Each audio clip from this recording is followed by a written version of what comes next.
हम अपनी सास के जन्मदिन की दावत में शामिल होने के लिए शानदार गाउन पहनकर पहुंचे, लेकिन जैसे ही मैं वहां पहुंची मैंने देखा कि मेरे पति की पहली प्रेमिका भी बिल्कुल मेरे जैसी ही ड्रेस पहने हुए थी। सबसे बड़ी विडंबना यह थी कि उसने वही ड्रेस सबसे छोटे साइज में पहनी हुई थी। अपनी सास को खुश करने के लिए उस चालाक औरत ने एक खास कीमती रत्नों वाला हार तैयार किया था।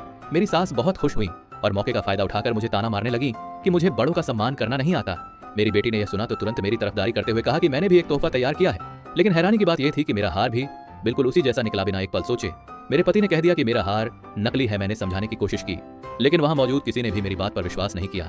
मेरी सास ने मेरे पति की ओर नाराजगी भरी नजरों से देखा और जानबूझकर उससे फ्रेंच भाषा में कहा, इस औरत को तुरंत तलाक दे दो। मेरे पति ने घृणा भरी नजरों से जवाब दिया, अगर मुझे पता होता कि बच्चा होने के बाद इसका फिगर ऐसा हो जाएगा तो मैं इससे कभी शादी ही नहीं करता। उन्हें जरा भी अंदाजा नहीं था कि मैं कई भाषाओं में निपुण हूँ और उनकी कही हर बात समझ चुकी थी। तभी वह चालाक औरत मेरे कान के पास झुकी और ताना मारते हुए बोली, तुम्हारा पति बहुत पहले से तुम्हें अपने लिए शर्मिंदगी समझता है।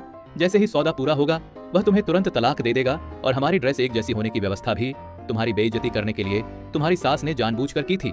यह सुनकर मैं मन ही मन हंस पड़ी। उन्हें बिल्कुल नहीं पता था कि जिस परिवार की खुशामद करने में मेरा पति इतने सालों से लगा हुआ था वह परिवार असल में मेरा ही था। कॉलेज के दिनों में मेरे पति ने पूरे 3 साल तक मेरा पीछा किया था। आखिरकार उसकी सच्ची लगने वाली मोहब्बत से मैं प्रभावित हो गई थी, इसलिए मैंने अपनी असली पहचान छिपाकर उससे शादी कर ली थी। इन सभी वर्षों में मैं पर्दे के पीछे रहकर उसके करियर को आगे बढ़ाने में